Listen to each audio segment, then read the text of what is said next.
আমফানের পর এবারে নিসর্গ। মহারাষ্ট্রের গুজরাট উপকূলে ঘূর্ণিঝড় আছড়ে পড়বে ঘন্টায় 120 থেকে 135 কিলোমিটার বেগে। গ্রাউন্ড জিরো থেকে নিউজ 18 এর রিপোর্ট।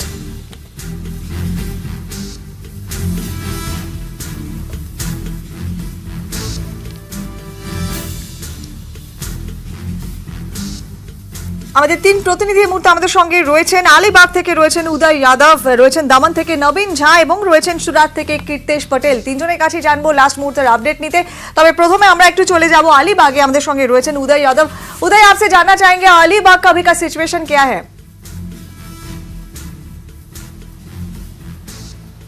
रायगढ़ जिले के अलीबाग के तट पर आज निसर्ग चक्रवात आके टकराने वाला है, इसीलिए यहाँ पर काफी हालात जो है बिगड़े हुए नजर आ रहे हैं। मैं अभी अलीबाग के तट पर ही खड़ा हूँ। अब मेरे पीछे देख सकते हैं किस तरह से मौसम जो है बिगड़ता हुआ नजर आ रहा है। अब दूरी पर नजर डालें तो देख सकते हैं किस तरह से लहरें जो है उछल रही है। अब ये लहरों जो है करीब करीब 1 से 1.5 मीटर तक ऊंची उठने वाली है। जो IMD ने इंफॉर्मेशन दी है, करीब 11 बजे से 1 बजे तक के दरमियान निसर्ग चक्रवात अलीबाग के तटीय इलाकों पर आकर टकराने वाला है।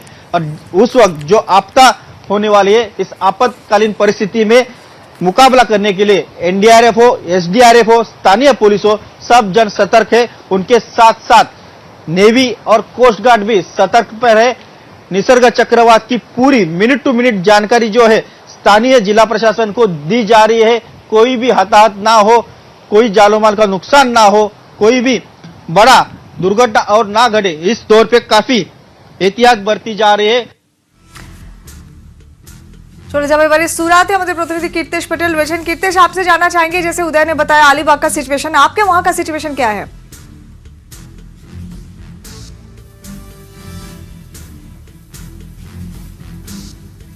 अरबी समुद्र के डिप्रेशन के बाद निसान नाम का जो साइक्लोन सक्रिय हुआ था, वो साइक्लोन अभी दक्षिण गुजरात से हट गया है। लेकिन जिस तरह से साइक्लोन महाराष्ट्र की ओर गया, वैसे में दक्षिण गुजरात में भारी पवनों के साथ बारिश होने की संभावना है, जिसके चलते NDRF की अलग अलग 6 से 7 टुकड़े दक्षिण गुजरात में अलॉट की गई है। हाल सूरत के हजीरा इलाके में सुवाली बीच पे NDRF की एक टीम पहुंची है, लगातार समुद्र पे मुआयना कर रही है। जो साइक्लोन है, साइक्लोन के बाद भारी बारिश या पवन को लेकर जो नुकसानी होने वाली है, उनका जायजा ले रहे हैं। हालांकि कोई नुकसान ना, उसके चलते ओलपाड़ के 32 और 84 के 4 मिला के 36 गांवों के नीचान वाले इलाके में रहने वाले लोगों को शिफ्ट किया जा रहा है। जिस तरह से भारी पवनों के साथ बारिश होने की संभावना है, जिसके चलते कम से कम नुकसान हो, उसके लिए तंत्र अलर्ट है। लेकिन उसके बीच NDRF की टीम समुद्र किनारे पहुंची है और खास करके पूरे इलाके के पेट्रोलिंग के साथ मुआयना कर रही है। दमन থেকে রয়েছেন আমাদের আরেক প্রতিনিধি নবীন ঝা। नवीन, आपसे भी जानना चाहेंगे, आप दमन में हैं अभी, वहां पे क्या दिख रहा है अभी?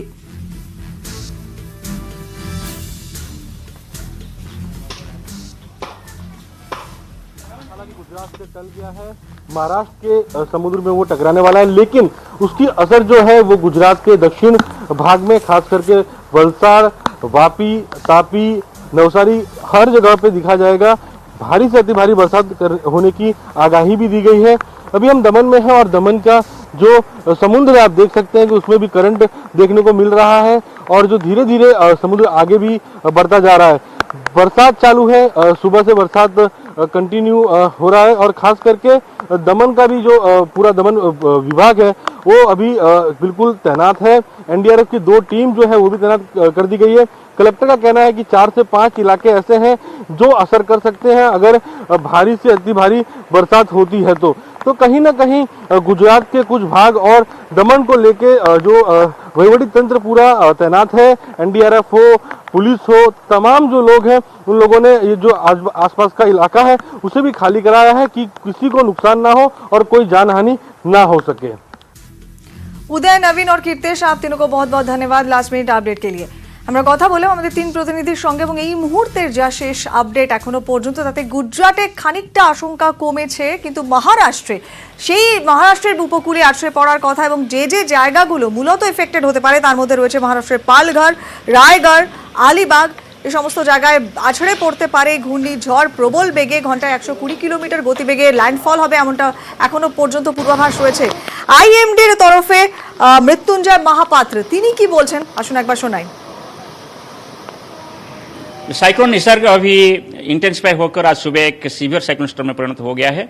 इसका विंड स्पीड 100 से 120 किलोमीटर प्रति घंटा है और ये नॉर्थ ईस्ट पर गति करके आज आफ्टरनून में ये तट को पार करेगा एंड तब इसका विंड स्पीड भी 100 से 120 किलोमीटर प्रति घंटा होने का उम्मीद किया जा रहा है, स्पेशली ओवर थाने, रायगढ़ और मुंबई डिस्ट्रिक्ट्स। इसके साथ साथ जो रत्नागिरी सिंधुदुर्ग है वहाँ भी विंड स्पीड आपका 80 to 90 kmph हो सकता है और पालघर डिस्ट्रिक्ट में भी। और गुजरात का जो वलसाड डिस्ट्रिक्ट और नवसारी डिस्ट्रिक्ट है वहाँ भी विंड स्पीड 60 to 80 kmph तक हो सकता है। এই নিসর্গ ঠিক কিভাবে ধেয়ে আসছে, ল্যান্ডফল কিভাবে হবে, লাইভ ম্যাপিং এর মাধ্যমে আমরা আপনাদের সামনে একটু তুলে ধরার চেষ্টা করছি। সরাসরি চলে যাব নিউজ রুমে, সৌমাদিত্য রয়েছেন আমার সঙ্গে। সৌমাদিত্য, একটু তোমার কাছ থেকে বুঝে নিতে চাইবো এখন এই মুহূর্তে নিসর্গের অবস্থান ঠিক কোথায়, কিভাবে নিসর্গ ল্যান্ডফলের দিকে এগোচ্ছে। একদমই কোয়েল, আজকে একটা বুধবার এবং ঠিক 14 দিন আগে আরও একটা বুধবার, সেই সময় কিন্তু আমফান আছড়ে পড়েছিল আমাদের এখানে এবং বঙ্গোপসাগরের নিম্নচাপ, আমরা জানি যে বঙ্গোপসাগরে তখন এই জায়গাটায় নিম্নচাপ ছিল। এবার কিন্তু দেখতে পাওয়া যাচ্ছে যে ঠিক এই জায়গাটা আরব সাগরের এই জায়গায় কিন্তু নিম্নচাপ অবস্থান করছে এবং সেটা কিন্তু ক্রমশ এগিয়ে যাচ্ছে মহারাষ্ট্র উত্তর উপকূলের দিকে। যদি দেখা যায়, আমি এখানে দেখানোর চেষ্টা করব যে এই মুহূর্তে নিসর্গর যা গতিবেগ তা কিন্তু 102 কিলোমিটার প্রতি ঘন্টা, সেই গতিবেগে কিন্তু ক্রমশ এগিয়ে যাচ্ছে নিসর্গ। আমি ঠিক এই পয়েন্টটায়, এই জায়গাটায় ঠিক অবস্থান করছে বলা যেতে পারে এই মুহূর্তে নিসর্গ এবং যেটা মনে করা হচ্ছে দুপুরের কিছু পরে তখন কিন্তু সরাসরি এই জায়গাটা মূলত কিন্তু এই আলিবাগ এলাকা, মূলত এই জায়গা দিয়ে কিন্তু এই যে হাইলাইটেড এরিয়াটা রয়েছে এখানেই কিন্তু মূলত বলা যেতে পারে ঝড়টা তীব্র গতিতে এগোতে থাকবে এবং তার মধ্যে কোন কোন জায়গাগুলো পড়ছে সেটা একটুখানি দেখাতে চাইবো। মুম্বাই কিন্তু এর মধ্যে পড়বে, মুম্বাইয়ের পাশে এখানে ভাসি, বিরাট রয়েছে, পাশাপাশি পুনেতেও কিন্তু এই ঝড়ের একটা যথেষ্ট প্রভাব আমরা দেখতে পাবো। আহমদনগর, নাসিক, মালেগাঁও এই সমস্ত জায়গায় কিন্তু ঝড়ের প্রভাব পড়বে। কিন্তু যেহেতু যত ক্রমশ স্থলভাগের দিকে এই ঝড় এগোতে থাকবে ততই কিন্তু এর গতিবেগ কমতে থাকবে, যেটা আমরা জানি যে এই ধরনের ঘূর্ণিঝড়ের ক্ষেত্রে হয়ে থাকে। তবে আমফানের মতো যদি বলা যেতে পারে, সেটা কিন্তু একটা সিভিয়ার সুপার সাইক্লোন ছিল, যেখানে প্রায় 255 কিলোমিটার গতিবেগ একদম শুরুর দিকে কিন্তু ছিল আমফানের। সেই জায়গা থেকে কিন্তু এটা ততটা ক্ষতি হয়তো করবে না, কিন্তু তা সত্ত্বেও 120 কিলোমিটার গতিবেগ ঝড়ের, সেটাও কিন্তু নেহাত কম নয়। সুতরাং সমস্ত ধরনের সতর্কতা নেওয়া হয়েছে যাতে কোনো ধরনের সমস্যা তৈরি না হয়, কোনো ধরনের বড় ক্ষতি না তৈরি হয়। একদমই সৌমাদিত্য, অনেক ধন্যবাদ। এবং ইতিমধ্যেই পাশাপাশি আমরা যে ছবি আপনাদের সামনে তুলে ধরছি মহারাষ্ট্রের পালঘরে, দেখুন ইতিমধ্যেই ঝড়ের প্রভাব একটা দেখতে পাওয়া যাচ্ছে। ঘূর্ণিঝড়ের গাছ পড়ে গিয়েছে বাড়ির ভেতরে ভেঙে এবং তারই মধ্যে চেষ্টা চলছে গাছ সরানোর। পাশাপাশি বিভিন্ন জায়গা যাতে পরিস্থিতি হাতের বাইরে না যায়, ইতিমধ্যে কোস্টাল গার্ড, এনডিআরএফ, নৌসেনা তাদেরকেও তৈরি রাখা হয়েছে। সেই ছবি দেখতে পাচ্ছেন, গাছ ভেঙে পড়েছে, বেশ বড় বড় বড় গাছ ইতিমধ্যে ভেঙে পড়তে শুরু করেছে। এনডিআরএফ ইতিমধ্যেই বিভিন্ন জায়গায় মোতায়েন রয়েছে। কি বলছে এনডিআরএফ এর তরফে, কি জানানো হচ্ছে আপনাদের জানাবো। এই মুহূর্তে আবারও একবার সেই পালঘরের ছবি আপনাদের সামনে তুলে ধরছি। কোস্টাল গার্ড ইতিমধ্যেই তৈরি রয়েছে, কারণ 120 কিলোমিটার বেগে ল্যান্ডফল হওয়ার কথা রয়েছে নিসর্গের। नुकसान बहुत सारा हुआ है, कम से कम 40-50 हज़ार रुपये का खर्चा आएगा उसमें। नहीं, किसी को चोट नहीं है। हम लोगों ने प्रिकॉशन, घर में ही थे हम लोग, तो अगर सब लोग बाहर रहते तो उसमें बहुत कुछ हो सकता था। এই মুহূর্তে মুম্বাইয়ের ঠিক কি পরিস্থিতি জানবো। আমাদের সঙ্গে এই মুহূর্তে টেলিফোনে রয়েছেন মুম্বাই থেকে সিনিयर associate editor Amit Rai. Amit ji, last update क्या है, मुंबई का सिचुएशन अभी क्या है? अभी देखिए, जो अलीबाग है, रायगढ़ का इलाका है, वहां पर तेज हवाएं जो है शुरू हो गई हैं। कई इलाकों में बारिश जो है वो शुरू हो गई है और जो हवाएं बह रही हैं वो 40 से 50 किलोमीटर प्रति घंटे की रफ्तार से हवाएं बह रही हैं।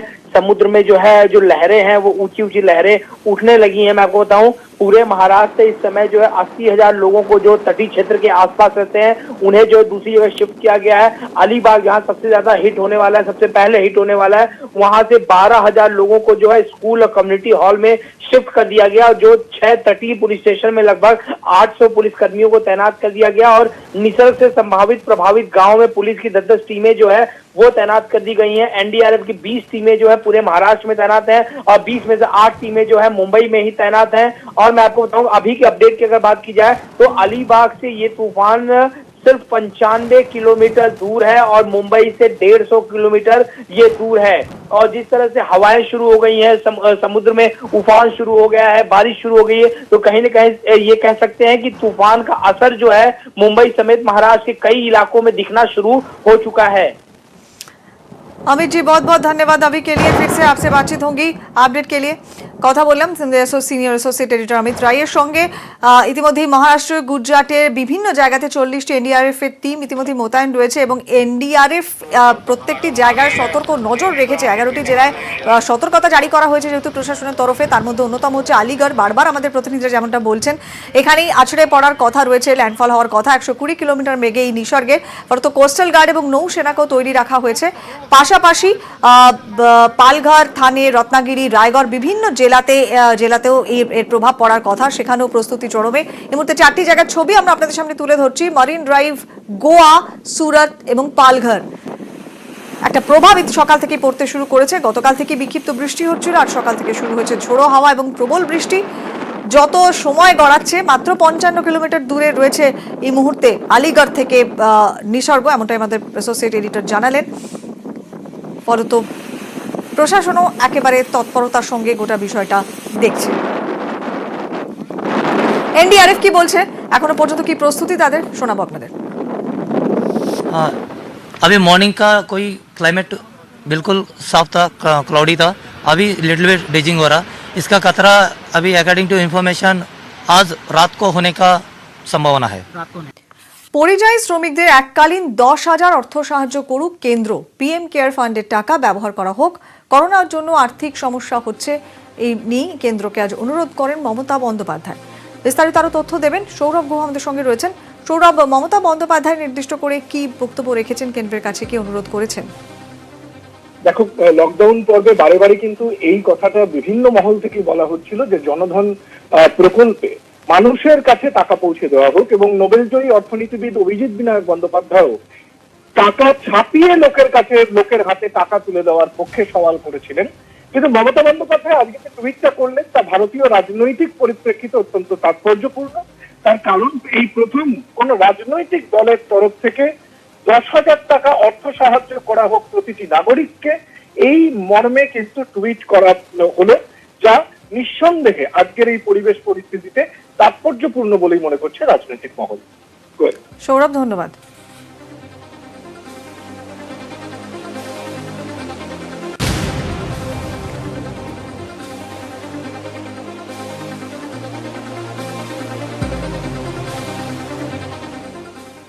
আসছি পরের খবরে। ভারতের প্রধানমন্ত্রীকে ফোন মার্কিন প্রেসিডেন্টের। G7 বৈঠকে নরেন্দ্র মোদীকে আমন্ত্রণ জানাতেই ফোন করেন ডোনাল্ড ট্রাম্প। আয়োজক দেশ আমেরিকায় আমন্ত্রণ স্বীকার করে G7 বৈঠকে যোগ দেবে ভারত। মার্কিন প্রেসিডেন্টকে জানিয়েছেন নরেন্দ্র মোদী। কোভিড পরিস্থিতি নিয়েও দুই রাষ্ট্রপ্রধানের কথা হয়।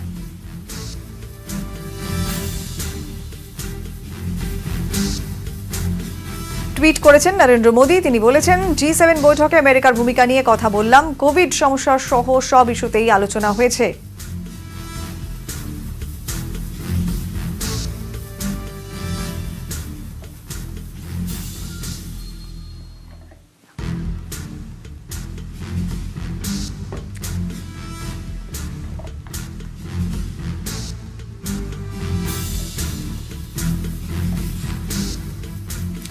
বৃহত্তম শেয়ার ইস্যু রিলের রাইটস ইস্যু থেকে 53,124 কোটি তুলছে রিলায়েন্স।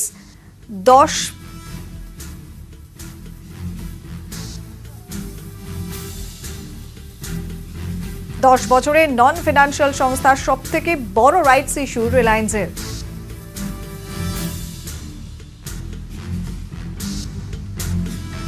রিলায়েন্সের রাইট ইস্যুর বিপুল চাহিদা।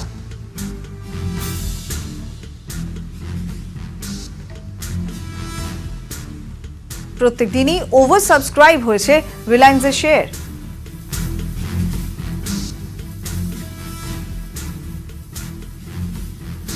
বুধবার এই ইস্যু বন্ধ হচ্ছে।